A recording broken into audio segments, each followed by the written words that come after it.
Bien-aimés dans le Seigneur, bonjour et une fois de plus, bienvenue à notre rubrique Les pépites de la vérité. Ce matin, nous parlons du mot chrétien. Que signifie chrétien? Disons d'abord ce qu'un chrétien n'est pas. N'est pas chrétien celui qui va à l'église. Donc, on n'est pas chrétien parce qu'on va à l'église. On n'est pas chrétien parce qu'on appartient à une dénomination religieuse. On n'est pas chrétien parce qu'on est baptisé d'eau. On n'est pas chrétien parce qu'on a rempli les sacrements de l'église. On n'est pas chrétien parce qu'on est né et on a grandi dans une église. N'est pas chrétien celui que le papa et la maman ont tenu par la main pour accompagner quelque part parce que c'est là que toute la famille va. Est chrétien qui? Voyons d'abord là où le mot chrétien apparaît pour la première fois dans la Bible. Nous sommes dans Actes des Apôtres, chapitre 11, dans son verset 26, partie B. C'est à Antioche que, pour la première fois, les disciples de Jésus furent appelés chrétiens.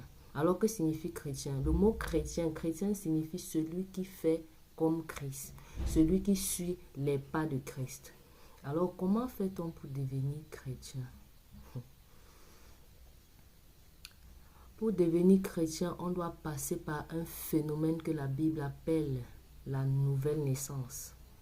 Donc en Jean chapitre 3, dans son verset 3 jusqu'au verset 12 de la conversation avec Jésus et Nicodème. Alors, que signifie être chrétien? Le chrétien est celui-là qui a reçu le Saint-Esprit de Dieu. En d'autres termes, le chrétien est celui dans l'esprit duquel habite le Saint-Esprit de Dieu. Et c'est ce Saint-Esprit dans son esprit qui atteste qu'il est réellement chrétien.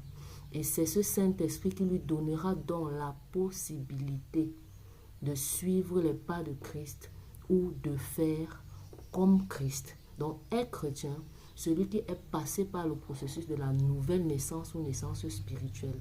Est chrétien, celui-là qui par ce phénomène a reçu le Saint-Esprit de Dieu qui vit désormais dans son esprit. Et c'est cet esprit-là qui atteste qu'il est devenu chrétien, qu'il est devenu enfant de Dieu. Et c'est cet esprit-là qui lui donne la possibilité de faire comme Christ et de marcher comme Christ. Et c'est pourquoi l'apôtre Paul dit, sans l'esprit, nul ne peut faire la volonté de Dieu. Alors, dans la prochaine vidéo, nous allons parler de la nouvelle naissance.